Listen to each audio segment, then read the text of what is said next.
যাই হোক, আমরা আমাদের শিডিউল অনুযায়ী ক্লাস শুরু করছি। আশা করি তোমরা সবাই ভালো আছো। তো তোমাদের জন্য যে পরীক্ষাগুলো আমরা নেই সেগুলো অবশ্যই পরীক্ষা সবাই দিবা এবং সবাই আমার ক্লাস করবা, মনোযোগ সহকারে করবা। মনোযোগ সহকারে ক্লাস করলে তোমাদের কোনো প্রবলেম থাকবে বলে আমি মনে করি না। আর তোমরা যখন ক্লাস করবে অবশ্যই মিউট করে রাখবা মাইক্রোফোন, প্রশ্ন করার সুযোগ দিলে আনমিউট করবা। তো এই নিয়ম কানুন ফলো করে করবা, ক্লাস করবা। আর যে তোমার যেসব বান্ধবীরা এখনো ক্লাসে অ্যাটেন্ড করে নাই বা কোনো প্রবলেম আছে, এদেরকে তোমরাও একটু যোগাযোগ করবা। আমি তো যোগাযোগ করছি, তো তোমরা সবাই যোগাযোগ করবা যাতে করে সবাই ক্লাস করে। ওকে, তো যাই হোক, আজকে আমরা স্ক্রিন শেয়ার করছি।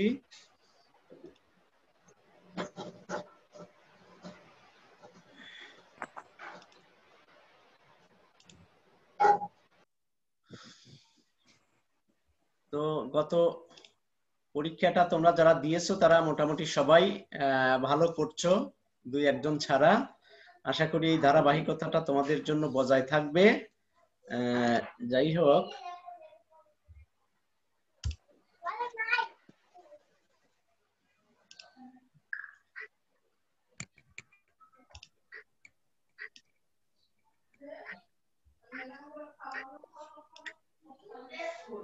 একটু একটু ওয়েট করো।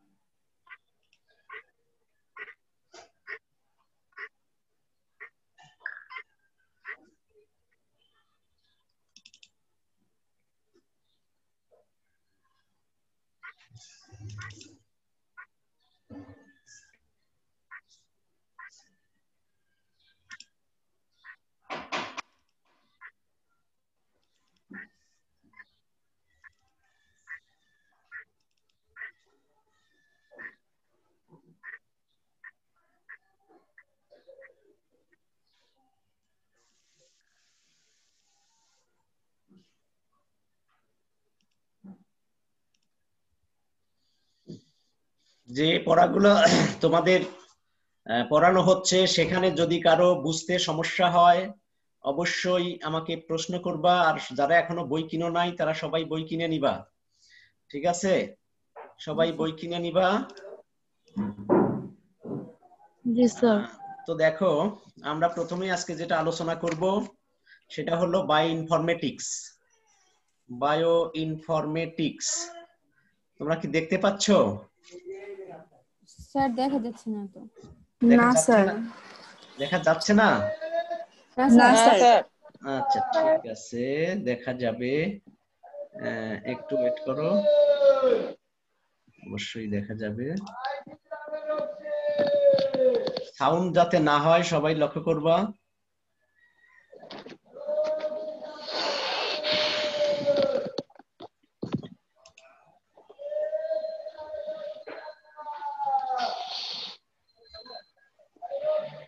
আচ্ছা,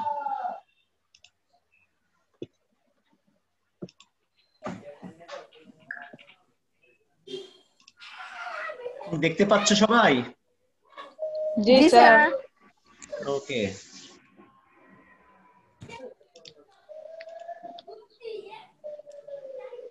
তোমরা দেখো আমার এখানে ইমেইল অ্যাড্রেস দেওয়া আছে selimdwc@gmail.com। এই ইমেইল অ্যাড্রেসে তোমরা তোমাদের ডকুমেন্ট গুলো, অ্যাসাইনমেন্ট গুলো পাঠাবা, ঠিক আছে? এরপর থেকে মেসেঞ্জারে না পাঠিয়ে এই ইমেইল অ্যাড্রেসে পাঠাবা। আর আমার দুটো ইউটিউব চ্যানেল আছে, আগেও বলেছিলাম তোমাদের।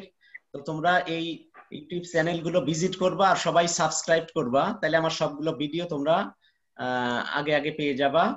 তো সেজন্য সাবস্ক্রাইব করে রাখবা এই চ্যানেল দুটো। স্যার আমার প্রেজেন্ট আমি মাত্র জয়েন হয়েছি, নেট খুব প্রবলেম ছিল। হ্যাঁ বলো, রোল বলো। 2012।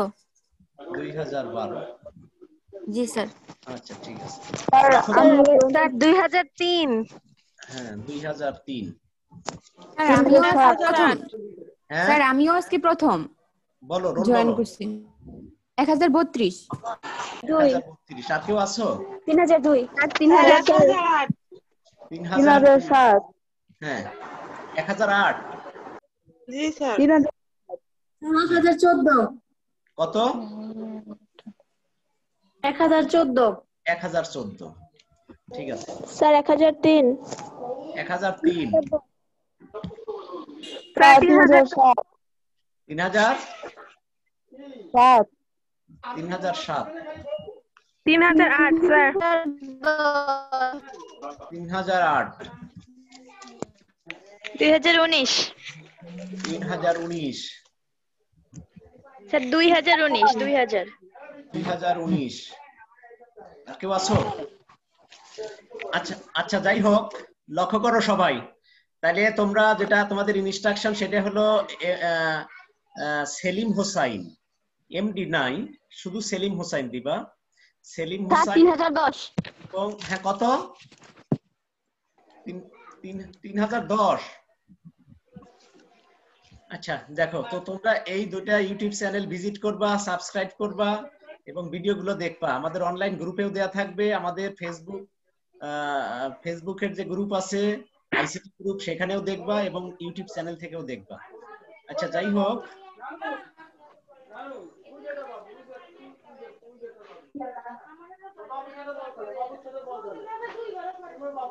সাউন্ড হচ্ছে, যারা মাইক্রোফোন আনমিউট করে রেখেছো তারা মিউট করে ফেলো। আচ্ছা দেখো, আমাদের আজকে প্রথমেই যেটা আলোচনার বিষয় সেটা হলো বায়ো ইনফরমেটিক্স। বায়ো ইনফরমেটিক্স বিষয়টা কি? জীববিজ্ঞানের সমস্যাগুলো যখন কম্পিউটার প্রযুক্তি কৌশল ব্যবহার করে সমাধান করা হয় তখন তাকে বায়ো ইনফরমেটিক্স বলা হয়। এটি হলো জীববিজ্ঞান সংক্রান্ত। এটা কত অধ্যায়? এটা 1 নম্বর অধ্যায়। আমাদের প্রথম অধ্যায় আজকে শেষ করার চেষ্টা করব। প্রথম অধ্যায়টা হয়তো আজকে শেষ হবে। তো বায়ো ইনফরমেটিক্স, জীববিজ্ঞানের সমস্যাগুলো যখন কম্পিউটার প্রযুক্তি কৌশল ব্যবহার করে সমাধান করা হয় তখন তাকে বায়ো ইনফরমেটিক্স বলা হয়। এটি হলো জীববিজ্ঞান সংক্রান্ত কাজে ব্যবহৃত ডেটার সংরক্ষণ, আহরণ, সাজানো, বিশ্লেষণ ইত্যাদি কাজের জন্য বিভিন্ন পদ্ধতির আবিষ্কার ও উন্নয়ন করার পদ্ধতি। যাই হোক, উইকিপিডিয়া অনুসারে বায়ো ইনফরমেটিক্স হলো এমন একটি আন্তঃশাস্ত্রীয় অর্থ হলো, ইংরেজিতে এটাকে বলা হয় ইন্টারডিসিপ্লিনারি ক্ষেত্র, যা জীব সংক্রান্ত ডেটার বিশ্লেষণ করে বোঝার জন্য উপযুক্ত পদ্ধতি এর সফটওয়্যার টুলস উন্নয়ন করে। আচ্ছা দেখো,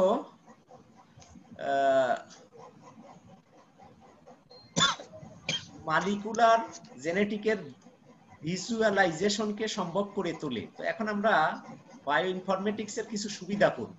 বায়ো ইনফরমেটিক্স এটা একটা গুরুত্বপূর্ণ বিজ্ঞানের একটা শাখা। এটা বেশ কিছু উপকারিতা বা সুবিধা আছে। 1 নম্বর সুবিধা হলো আণবিক জেনেটিকের ভিজুয়ালাইজেশনকে সম্ভব করে তোলে। বিপুল পরিমাণ পুনরাবৃত্তিমূলক এবং অপুনরাবৃত্তিমূলক তথ্যসমূহের সংরক্ষণে সহায়তা করে।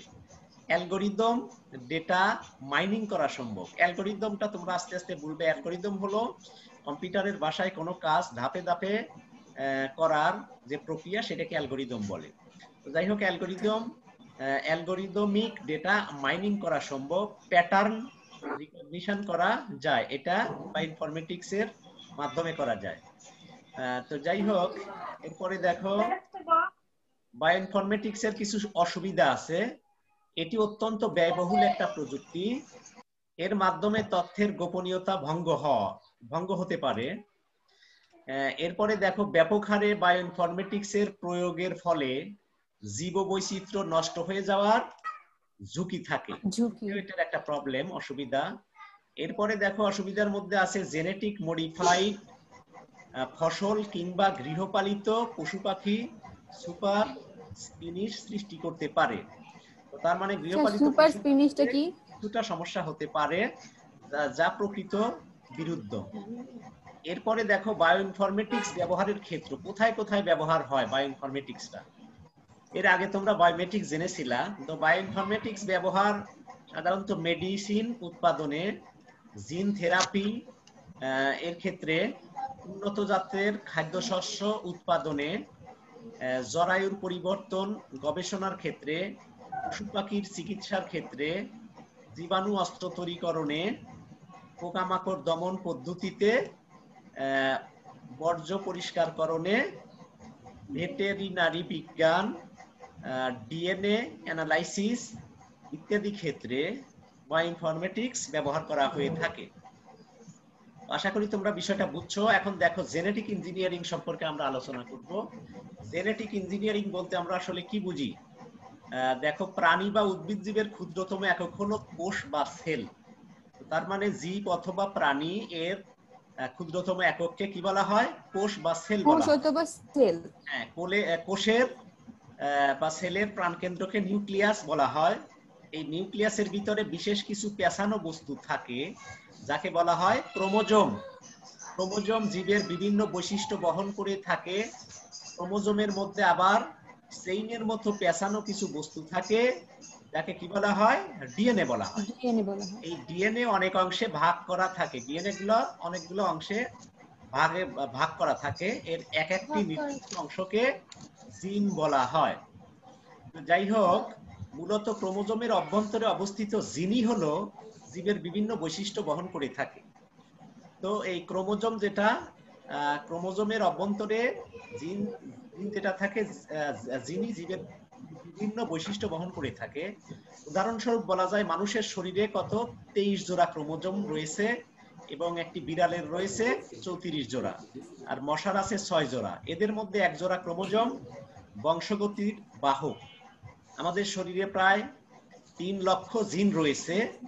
তো তার মানে এই যে তোমাদের বলা হচ্ছে একজন মানুষের শরীরে যদি 13 জোড়া ক্রোমোজোম থাকে, এর মধ্যে কমসে কম এক জোড়া ক্রোমোজোম থাকবে যেটা মানুষের। হ্যাঁ হ্যাঁ, 23 জোড়া, 23 জোড়া, রাইট। মানুষের শরীরে যে 23 জোড়া ক্রোমোজোম থাকে, এর ভিতরে অন্তত পক্ষে এক জোড়া ক্রোমোজোম মানুষের শরীরে বংশ পরস্পরার ধারক আর বাহক। দাদার মধ্যে যে বৈশিষ্ট্য ছিল সেটা বাবার মধ্যে থাকবে, বাবার মধ্যে যে বৈশিষ্ট্য ছিল তার কিছু অংশ সন্তানের মধ্যে থাকে। তো যাই হোক, এদের মধ্যে এক জোড়া ক্রোমোজোম বংশগতির বাহক। আমাদের শরীরে প্রায় কত 3 লক্ষ জিন রয়েছে। এই এক সেট পূর্ণাঙ্গ জিনকে কি বলা হয়? জিনোম বলা হয়। বায়োটেকনোলজির মাধ্যমে কোন জীবের জিনোমকে নিজের সুবিধা অনুযায়ী সাজিয়ে নেয়াকেই জেনেটিক ইঞ্জিনিয়ারিং বা জেনেটিক মডিফিকেশন বলা হয়। এখন ঘটনা হলো, তোমাদের যদি 1 মার্কের কোশ্চেন থাকে জ্ঞানমূলক জেনেটিক ইঞ্জিনিয়ারিং কি, সেক্ষেত্রে তোমরা এতটুকু লিখবা যে বায়োটেকনোলজির মাধ্যমে কোন জীবের জিনোমকে নিজের সুবিধা অনুযায়ী সাজিয়ে নেয়াকেই জেনেটিক ইঞ্জিনিয়ারিং বলা হয়। That's enough. আর যদি তোমাদের জেনেটিক ইঞ্জিনিয়ারিং ব্যাখ্যা চাওয়া হয়, তো সেক্ষেত্রে আমি যেভাবে তোমাদের বললাম, যেভাবে এখানে উপস্থাপন করা আছে, এভাবে তোমরা লেখার চেষ্টা করবা, ঠিক আছে? বিশেষ করে ডিএনএ, জিন, জিনোম, এই বিষয়গুলো যারা সায়েন্সের স্টুডেন্ট, যারা এসএসসি তে সায়েন্স নিয়ে পড়াশোনা করেছো, তাদের জন্য তো বোঝা খুবই সহজ। আর যারা আর্টস কমার্স, তারাও এটা একটু চিন্তা করলে, একটু পড়লে দেখবা যে এটা খুব ইজি বিষয়। আশা করি তোমরা বুঝতে পেরেছো। এখন দেখো জেনেটিক ইঞ্জিনিয়ারিং এর ব্যবহার কোথায় কোথায় এই জেনেটিক ইঞ্জিনিয়ারিংটা ব্যবহার হয়। জেনেটিক ইঞ্জিনিয়ারিং ব্যবহারের গুরুত্বপূর্ণ ক্ষেত্রসমূহ নিচে উল্লেখ করা হলো। ইনসুলিন তৈরিতে, এরপরে উন্নত মানের ফসল উৎপাদনের ক্ষেত্রে জেনেটিক ইঞ্জিনিয়ারিং ব্যবহার করা হয়। তো এরপরে রোগের চিকিৎসা ক্ষেত্রে জেনেটিক ইঞ্জিনিয়ারিং ব্যবহার হয়। ফার্মাসিউটিক্যাল পণ্য উৎপাদনেও এটার ব্যবহার হয়। হরমোন তৈরিতেও জেনেটিক ইঞ্জিনিয়ারিং ব্যবহার হয়। ভাইরাস নাশক কোন বস্তু তৈরিতে জেনেটিক ইঞ্জিনিয়ারিং ব্যবহার হয়। টিকা ও জ্বালানি তৈরিতেও ব্যবহার হয়। মৎস্য উৎপাদনে ব্যবহার হয়। পরিবেশ সুরক্ষায় জেনেটিক ত্রুটি সমূহ নির্ণয়ের ক্ষেত্রে জেনেটিক ইঞ্জিনিয়ারিং ব্যবহার হয়। যাই হোক, আশা করি বুঝছো। এখন দেখো জেনেটিক ইঞ্জিনিয়ারিং এর কিছু ঝুঁকি রয়েছে, বিশেষ করে প্রাণী ও মানুষের স্বাস্থ্য ঝুঁকি। পরিবেশের উপর কিছু ঝুঁকি রয়েছে, চাষাবাদের ক্ষেত্রেও কিছু ঝুঁকি পরিলক্ষিত হয়। তো এখন দেখো জেনেটিক ইঞ্জিনিয়ারিং এর তথ্য যোগাযোগ প্রযুক্তির প্রয়োগ। তো তার মানে তথ্য ও যোগাযোগ প্রযুক্তি আইসিটির ক্ষেত্রেও জেনেটিক ইঞ্জিনিয়ারিং ব্যবহার হয়। সেটা কোথায় কোথায় হতে পারে একটু লক্ষ্য করো। যেমন জেনেটিক ইঞ্জিনিয়ারিং এ গবেষণার তথ্য ও ফলাফল গবেষকদের মধ্যে আদান প্রদান ও মত বিনিময়ের জন্য ইন্টারনেট ব্যবহৃত হয়। তো তার মানে ইন্টারনেটের ক্ষেত্রে ইন্টারনেট ব্যবহার করা হয় জেনেটিক ইঞ্জিনিয়ারিং এর ক্ষেত্রে। তো কোন ক্ষেত্রে? জেনেটিক নিয়ে যারা গবেষণা করেন, তো গবেষণার তথ্য ফলাফল গবেষকদের মধ্যে আদান প্রদান করার ক্ষেত্রে ইন্টারনেট ব্যবহার হয়। বিভিন্ন প্রাণীর জিনের তথ্য এবং এ সংক্রান্ত বিভিন্ন গবেষণার ফলাফল সংরক্ষণ করার জন্য ডেটাবেস ব্যবহৃত হয়। তো তার মানে গবেষণালব্ধ ফলাফল যেগুলো, সেগুলো সংরক্ষণ করার জন্য তো অবশ্যই একটা ডেটাবেস লাগবে, তো যেটা আইসিটির একটি অংশ। এরপরে দেখো, এ প্রক্রিয়ায় বিভিন্ন ধাপে কম্পিউটার নিয়ন্ত্রিত বিশেষ জটিল সিস্টেম ব্যবহৃত হয়। জেনেটিক ইঞ্জিনিয়ারিং প্রক্রিয়ায় গবেষণার জন্য কম্পিউটার সিমুলেশন ব্যবহৃত হতে পারে। সিমুলেশন তো তোমরা নিশ্চয়ই জানো, সিমুলেশন হলো আসলে একটা কাল্পনিক পরিবেশ, যেটা আসলে অনেকটা আর্টিফিশিয়াল। ঠিক আছে, মূল কাজ করার আগে এটা তৈরি করা হয় আর্টিফিশিয়ালি, কৃত্রিম ভাবে। তো আশা করি ব্যাপারটা বুঝতে পেরেছো। এরপরে দেখো ন্যানো টেকনোলজি। ন্যানো টেকনোলজি বলতে আমরা আসলে কি বুঝি? পারমাণবিক বা আণবিক স্কেলে অতি ক্ষুদ্র ডিভাইস তৈরি করার জন্য ধাতব ও বস্তুকে সুনিপুণভাবে কাজে লাগানোর বিজ্ঞানকে ন্যানো টেকনোলজি বলে। ন্যানো টেকনোলজিকে সংক্ষেপে ন্যানোটেকও বলা হয়ে থাকে। তো এই ন্যানোটেক বা ন্যানো টেকনোলজির জনক কে? প্রশ্ন থাকতে পারে। ন্যানো টেকনোলজির জনক হচ্ছে রিচার্ড ফাইম্যান। রিচার্ড ফাইম্যানকেই ন্যানো টেকনোলজির জনক বলা হয়। তো দেখো, 1 মিটারের 100 কোটি ভাগের 1 ভাগকে 1 ন্যানোমিটার বলা হয়। অর্থাৎ 1 ন্যানোমিটার সমান 10⁻⁻⁹। তো তার মানে কত ক্ষুদ্র জিনিস নিয়ে এখানে এই ক্ষেত্রে এই টেকনোলজিতে গবেষণা করা হয়। অর্থাৎ বস্তু যেটা আমাদের চোখে দেখা যায় না, তো সেইখানেও যদি আমরা কোনো বস্তু তো বসাতে চাই, স্থাপন করতে চাই, সেটা ব্যবহার করতে চাই, সেখানে সাধারণত ন্যানো টেকনোলজিকে ব্যবহার করা হয়ে থাকে। তো তার মানে এটা আণবিক আর পারমাণবিক স্কেলে অতি ক্ষুদ্র ডিভাইস তৈরি করার জন্য এটা ব্যবহার করা হয়ে থাকে। তো আশা করি বুঝতেছো তোমরা। তো দেখো, ন্যানো টেকনোলজির কিছু সুবিধা আছে। এই সুবিধার মধ্যে উল্লেখযোগ্য হলো বিভিন্ন ধরনের বিলাসবহুল পণ্য, যেমন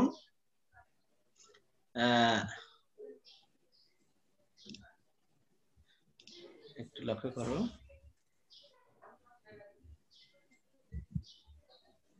আমরা আলোচনা করতেছিলাম কোনটা? ন্যানো টেকনোলজির সুবিধা নিয়ে, তাই না? ন্যানো টেকনোলজির সুবিধা। তো বিভিন্ন ধরনের বিলাসবহুল পণ্য যেমন এসি, গাড়ি, ওভেন ইত্যাদিতে ন্যানো টেকনোলজির ব্যবহার করে বিদ্যুৎ সাশ্রয় হয়। ন্যানো টেকনোলজি যেমন ন্যানো টিউব, ন্যানো পার্টিকেল ইত্যাদি দ্বারা উৎপাদিত পণ্য মজুদ, বেশি টেকসই, তুলনামূলকভাবে ছোট এবং ওজনে হালকা। তো এটা একটা সুবিধা। ন্যানো টেকনোলজির প্রয়োগে উৎপাদিত ওষুধ ব্যবহার করে দ্রুত আরোগ্য লাভ করা যায়। ন্যানো টেকনোলজির ভিত্তিতে অনেক নতুন নতুন টেকনোলজির উদ্ভাবও হচ্ছে। পানি বিশুদ্ধীকরণে এটি ব্যবহার হয়ে থাকে। এরপরে দেখো, ন্যানো টেকনোলজির এই সুবিধাগুলোর পাশাপাশি কিছু অসুবিধাও রয়েছে। এটা হলো ন্যানো টেকনোলজি গবেষণা এবং প্রয়োগ অনেক ব্যয়বহুল। প্রচলিত শিক্ষা প্রতিষ্ঠান এবং ফার্মে এই প্রযুক্তির ব্যবহারের ফলে অনেক কর্মহীন হয়ে যাবে। অনেক ন্যানো প্রোডাক্টস মানুষের মস্তিষ্ক এবং ফুসফুসের জন্য মারাত্মক। তোমরা একটু মাইক্রোফোন গুলো মিউট করে রাখো। যারা মাইক্রোফোন এখনো মিউট করো নাই, তারা মাইক্রোফোন মিউট করে রাখো। খাদিজা আক্তার, তোমার মাইক্রোফোন মিউট করা হয় নাই, আনমিউট আছে, একটু মিউট করে ফেলো। সুরাইয়া আক্তার, তারপরে মানসুরা উর্মি, জান্নাতুল, অসি, তোমারটা মিউট করা আছে। তো যাই হোক, তোমরা একটু মাইক্রোফোন গুলো মিউট করে রাখো, যখন আমি প্রশ্ন করতে সুযোগ দিব তখন আবার আনমিউট করবা। তো দেখো, অনেক ন্যানো প্রোডাক্টস মানুষের মস্তিষ্ক এবং ফুসফুসের জন্য মারাত্মক ক্ষতিকর। ন্যানো প্রযুক্তি ব্যবহার করে মারাত্মক যুদ্ধাস্ত্র তৈরি সম্ভব, বিধায় যুদ্ধক্ষেত্রে আরো ভয়াবহতার আশঙ্কা করা হচ্ছে। এ প্রযুক্তির ভুল ব্যবহার বিরাট ক্ষতি করতে পারে। ন্যানো টেকনোলজির প্রয়োগে উৎপাদিত পণ্য অধিক দামি হয়ে থাকে। মানুষের শরীরের জন্য ন্যানো পার্টিকেল ক্ষতিকর। ন্যানো টেকনোলজি পূর্ণ মাত্রায় বিকশিত হলে আণবিক শক্তি সহজলভ্য হয়ে যেতে পারে, যা মানুষের জন্য অত্যন্ত বিপজ্জনক হতে পারে। তো আমরা বুঝলাম যে ন্যানো টেকনোলজি আসলে যেমন অধিক সুবিধা দিয়ে থাকে, তেমনি এর অপব্যবহার যদি মানুষ করে থাকে সেক্ষেত্রে কিন্তু ভয়াবহ ক্ষতিরও সম্ভাবনা রয়েছে। আশা করি বিষয়টা তোমরা বুঝতে পেরেছো। তো এবার আমরা দেখব ন্যানো টেকনোলজির ব্যবহার বা প্রয়োগ কোন কোন ক্ষেত্রে প্রয়োগ করা হয় বা ব্যবহার হয় কোন কোন ক্ষেত্রে। তো দেখো, এক নম্বর খাদ্য শিল্প। খাদ্য শিল্পে যারা মিউট করো নাই এখনো মাইক্রোফোন, তারা একটু মিউট করে ফেলো, সাউন্ড হচ্ছে। সাউন্ড হলে তো ক্লাসে ডিস্টার্ব হয়, তাই না? আচ্ছা দেখো, ন্যানো টেকনোলজির ব্যবহার কোথায় হয়? খাদ্য শিল্পে, চিকিৎসা ক্ষেত্রে, রাসায়নিক শিল্পে, ইলেকট্রনিক্স শিল্পে, জ্বালানি তৈরিতে, নবায়নযোগ্য শক্তি শিল্পে, রেফ্রিজারেটরে। তো রেফ্রিজারেটরেও আমরা ন্যানো টেকনোলজি ব্যবহার করতে পারি। তো ভারী শিল্পে, খেলাধুলা ক্রিয়া সরঞ্জাম তৈরিতে, কম্পিউটার হার্ডওয়্যার তৈরিতে, কম্পিউটারের প্রসেসর তৈরিতে, ব্যাটারি শিল্পে, সৌরকোষ তৈরিতে এগুলো ব্যবহার হয়ে থাকে। কম্পিউটারের প্রসেসর বিষয়টা কি বুঝো? কম্পিউটারের একটা মেইন পার্ট, এটা হলো প্রসেসর কম্পিউটারের একটা ব্রেন বা মস্তিষ্কের মতো কাজ করে। তো সেই ক্ষেত্রে যেহেতু অনেক সূক্ষ্ম ক্ষুদ্র ক্ষুদ্র জিনিস সেখানে স্থাপন করতে হয়, তো এই ক্ষেত্রে ন্যানো টেকনোলজি সাধারণত এরপরে দেখো টেলিমেডিসিন। টেলিমেডিসিন বলতে আমরা কি বুঝি? তথ্য যোগাযোগ প্রযুক্তির সাহায্যে কোন ভৌগোলিক দূরত্বে অবস্থানরত রোগীকে বিশেষজ্ঞ চিকিৎসক, রোগ নির্ণয় কেন্দ্র, বিশেষায়িত নেটওয়ার্ক ইত্যাদি সমন্বয়ে স্বাস্থ্য সেবা দেওয়াকে টেলিমেডিসিন বলা হয়। তো তার মানে হলো টেলিমেডিসিন এমন একটা চিকিৎসা পদ্ধতি যেটা আসলে মানুষ তথ্য প্রযুক্তি ব্যবহার করে যে কোনো দূরে বসবাসরত রোগী যে কোনো বিশেষজ্ঞ ডাক্তারের শরণাপন্ন হয়ে চিকিৎসা সেবা নিতে পারে। তো এই যে একটা ব্যবস্থাপনা, এটাকেই বলা হয় টেলিমেডিসিন।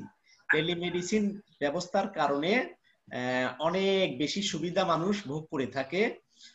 তার মানে কোনো বিশেষজ্ঞ ডাক্তার ঘরে বসেই তার আসলে চিকিৎসা সেবা গ্রহণ করতে পারে। এটা বিজ্ঞানের একটি অবদান। তথ্য যোগাযোগ প্রযুক্তি ব্যবহার করে এটা মানুষ করে থাকে। তো এই জন্য এখানে তথ্য যোগাযোগ প্রযুক্তি কথাটা উল্লেখ থাকতে হবে। এরপরে দেখো টেলিকনফারেন্সিং। ভিন্ন ভৌগোলিক দূরত্বে কিছু ব্যক্তি অবস্থান করে টেলিযোগাযোগ ব্যবস্থার মাধ্যমে সংযুক্ত থেকে কোনো সভা বা সেমিনার অনুষ্ঠানের প্রক্রিয়াকে বলা হয় টেলিকনফারেন্সিং। টেলিকনফারেন্সিং নিশ্চয়ই তোমরা বুঝতে পেরেছো টেলিকনফারেন্সিং জিনিসটা কি। তো এবার কি কেউ বলতে পারবা আসলে টেলিমেডিসিন এবং টেলিকনফারেন্সিং বিষয়টা বলতে তোমরা কি বুঝলা? আসলে টেলিকনফারেন্সিং বিষয়টা কি? টেলিকনফারেন্সিং এবং টেলিমেডিসিন এটা বলতে তোমরা আসলে কি বুঝো? কেউ বলতে পারবা? স্যার, টেলিমেডিসিনের মাধ্যমে একজন রোগীকে বিশেষজ্ঞ চিকিৎসক মানে রোগ নির্ণয় করতে পারে, রোগী ডক্টরের কাছাকাছি না যেও। আর টেলিকনফারেন্স হচ্ছে ভিন্ন ভৌগোলিক দূরত্বে কিছু ব্যক্তি অবস্থান করে টেলিযোগাযোগের ব্যবস্থার মাধ্যমে সংযুক্ত কোনো সভা বা সেমিনার অনুষ্ঠান প্রক্রিয়াও টেলিকনফারেন্সের মাধ্যমে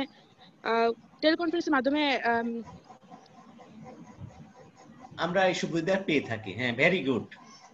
কি নাম যেন তোমার বাবা? মাইমুনা। মাইমুনা, ভেরি গুড, খুব সুন্দর বলেছো। তাহলে আমরা টেলিমেডিসিন এবং টেলিকনফারেন্সিং বুঝলাম। তো এরপরে দেখো ভিডিও কনফারেন্সিং।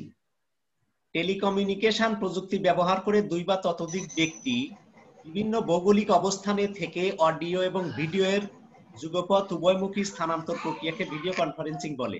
তো টেলিকনফারেন্সিং এবং ভিডিও কনফারেন্সিং একই রকম। তবে এখানে ভিডিও কনফারেন্সিং এ অবশ্যই ভিডিওর সুবিধাটা থাকবে, ঠিক আছে। এরপরে দেখো ডিজিটাল কনভার্জেন্স। ডিজিটাল কনভার্জেন্স হলো বিভিন্ন প্রযুক্তিকে মিলিত করে একটি মাধ্যমে একীভূত করা এবং কার্যকরভাবে, এটা হলো ডিজিটাল কনভার্জেন্স। এরপরে একটু লক্ষ্য করো তোমরা, কম্পিউটার ক্রাইম নিয়ে আমরা আলোচনা করব। সাউন্ড করো না বাবা, তোমরা কেউ কথা বলবা না। কম্পিউটার ক্রাইম বলতে আমরা কি বুঝি? Computer hardware, software, network resource, data বা তথ্য ইত্যাদি বিনা অনুমতিতে প্রত্যক্ষ বা পরোক্ষভাবে ব্যবহার করে ক্ষতিকারক কোনো কাজ করাই হলো অনৈতিক কাজ। কম্পিউটারের ভাষায় একে কম্পিউটার অপরাধ বা কম্পিউটার ক্রাইম বলে। তো অপরাধ জগৎটা আসলে আমরা বুঝছি কম্পিউটার জগতেও সংগঠিত হয়ে থাকে, এই অপরাধকেই বলা হয় কম্পিউটার ক্রাইম। সাইবার ক্রাইমটা কি? ইন্টারনেটকে কেন্দ্র করে বিভিন্ন ধরনের নৈতিকতা বিবর্জিত কাজ সংগঠিত হচ্ছে, এসব অনৈতিক কাজকে বলা হয় সাইবার ক্রাইম। এটা ইন্টারনেটকে কেন্দ্র করেই এটা হয়ে থাকে। এরপরে দেখো আমরা হ্যাকিং বুঝবো। হ্যাকিং কি? সাধারণত অনুমতি ব্যতীত কোনো কম্পিউটার কম্পিউটার ব্যবহার করা অথবা কোনো কম্পিউটারকে মোহচ্ছন্ন করে তার পুরো নিয়ন্ত্রণ নিয়ে নেওয়াকে হ্যাকিং বলে। যারা হ্যাকিং করে তাদেরকে কি বলা হয়? হ্যাকার বলা হয়। বুঝতেছে সবাই? তো তার মানে কারো কম্পিউটারে অনুমতিতে ঢুকে তার নিয়ন্ত্রণ নিয়ে নেওয়া, এটা হ্যাকিং। আর হ্যাকিং যারা করে তাদের কি বলা হয়? হ্যাকার বলা হয়। হ্যাকার বলা হয়, রাইট, ভেরি গুড। এরপরে দেখো স্পুফিং। কিছু কিছু শব্দ, যে কম্পিউটার অপরাধ, এখন যে বিষয়গুলো আলোচনা করছি সবই কম্পিউটার অপরাধ। এই অপরাধের মধ্যে কি কি পড়ে? Hacking, spoofing. নেটওয়ার্ক সিকিউরিটির ক্ষেত্রে স্পুফিং আক্রমণ হলো এমন একটি অবস্থা যেখানে কোনো ব্যক্তি বা কোনো প্রোগ্রাম মিথ্যা বা ভুল তথ্য উপস্থাপনের মাধ্যমে নেটওয়ার্কে বিভ্রান্ত করে এবং সিকিউরিটি সিস্টেমে অনুপ্রবেশ করে অনৈতিকভাবে সুবিধা আদায় করে থাকে, এটাকে বলা হয় স্পুফিং। এরপরে ভিশিং কি? ইলেকট্রনিক যোগাযোগ ব্যবস্থায় বা ইন্টারনেটে কোনো নির্ভরযোগ্য বা বিশ্বাসযোগ্য সত্তার ছদ্মবেশ ধারণ করে বিদ্বেষপরায়ণ হয়ে ক্রেডিট বা ডেবিট কার্ডের বিস্তারিত তথ্য, ইউজার নেম ও পাসওয়ার্ডের মতো সংবেদনশীল তথ্য চুরির প্রচেষ্টাকে ফিশিং বলে। এটা কম্পিউটার অপরাধ। এরপরে ভিশিংটা কি? মোবাইল, টেলিফোন, ইন্টারনেট ভিত্তিক বিভিন্ন ফোন বা অডিও ব্যবহার করে ফিশিং করাকে ভিশিং বা ভয়েস ফিশিং বলা হয়, এটাও কম্পিউটারের অপরাধ। এরপরে স্নিপিং, এটা কি? গোপনে ব্যবহারকারীর চোখ এড়িয়ে কম্পিউটার বা নেটওয়ার্ক সিস্টেমে প্রবেশ করে গুরুত্বপূর্ণ তথ্যাদি নিজের আওতায় নিয়ে আসাকে স্নিপিং বলা হয়। আশা করি বুঝতে পেরেছো। এরপরে দেখো প্লেজিয়ারিজম। প্লেজিয়ারিজম, এই শব্দগুলো সবই তোমাদের কাছে নতুন মনে হচ্ছে। অন্যের লেখা চুরি করে নিজের নামে চালিয়ে দেওয়া বা প্রকাশ করাকেই প্লেজিয়ারিজম বলে। কোনো ব্যক্তি বা প্রতিষ্ঠানের কোনো সাহিত্য, গবেষণা বা সম্পাদনা কর্ম হুবহু বা নকল বা আংশিক পরিবর্তন করে নিজের নামে প্রকাশ করাই হলো প্লেজিয়ারিজম। তো তার মানে কোনো ব্যক্তি যদি কোনো বই লেখে কথার কথা এবং এটা ইন্টারনেটে ছেড়ে দেয়, তো তার তথ্য উপাত্ত যদি কেউ নিজের নামে চালিয়ে দেয় তাহলে সেটা হবে প্লেজিয়ারিজম। অন্যের প্লেজিয়ারিজম, হ্যাঁ প্লেজিয়ারিজম বলা হবে। তো নিশ্চয়ই বুঝতে পারছো। এরপরে দেখো সফটওয়্যার পাইরেসি। সফটওয়্যার পাইরেসি বলতে আমরা কি বুঝি? সফটওয়্যার পাইরেসি বলতে অনুমোদিত মালিক বা প্রস্তুতকারীর বিনা অনুমতিতে কোনো সফটওয়্যার কপি করা, ব্যবহার করা, নিজের নামে বিতরণ করা কিংবা কোনো প্রকার পরিবর্তনের মাধ্যমে নিজের বলে চালিয়ে দেওয়া কার্যক্রমকে বোঝায়। তো তার মানে সফটওয়্যার পাইরেসি আর প্লেজিয়ারিজম মূলত কাছাকাছি কিন্তু এক নয়। কম্পিউটার সফটওয়্যার পাইরেসি হলো এটা হলো সফটওয়্যার নিজের নামে চালিয়ে দেয়া, আর প্লেজিয়ারিজম হচ্ছে অন্যের লেখা নিজের নামে চালিয়ে দেয়া। পার্থক্য এতটুকুই। তো নিশ্চয়ই তোমরা বুঝতে পারছো আমি আশা করি। তো এইবার তোমাদের কিছু সুযোগ দিচ্ছি যে আসলে কারো কোনো প্রশ্ন আছে কিনা এবং বুঝতে কোনো সমস্যা আছে কিনা। যদি থাকে তোমরা প্রশ্ন করতে পারো। কারো প্রশ্ন আছে বলে মনে হচ্ছে না। আচ্ছা, যাই হোক, কারো প্রশ্ন নেই। তো তোমাদের নাম প্রেজেন্ট দেওয়ার কারো বাকি আছে? আছে 312 জি স্যার 2009 স্যার 1013 স্যার বলো, এবার বলো।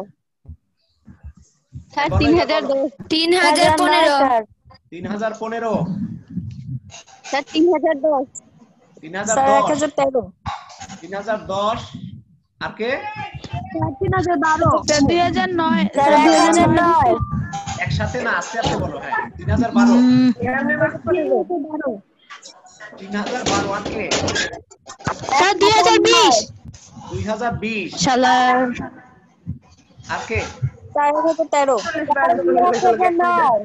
1013 জি স্যার 2009 দিছেন কত 2009 ইয়েস স্যার 2020 হ্যাঁ 2009 2020 2020 একবার বলেছো তো, রিপিট করবা না। হ্যাঁ আর কে না স্যার 1022 3010 দিয়েছো আর কে 7000 কত নয় কত হাজার নয় 1009 হ্যাঁ আর কে 3011 স্যার 3011 যারা একবার দিয়েছো তারা দিবা না 3011 আমি কি জানি তোমরা কোন সময় জমা ছিলা এই পর্যন্তই তাই না 3031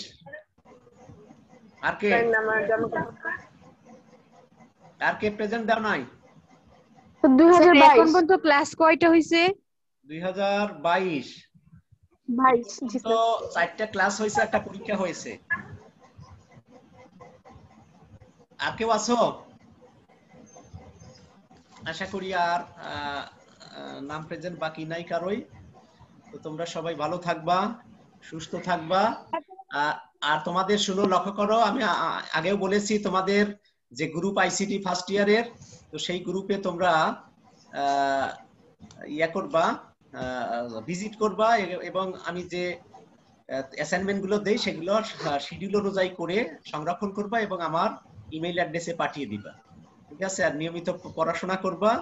আর কোনো প্রশ্ন থাকলে আমাকে করবা। সবাই ক্লাস করবা, কোনো মিসিং যাতে না হয়, ক্লাসে যাতে অ্যাবসেন্ট না থাকো সে বিষয় অবশ্যই লক্ষ্য করবা।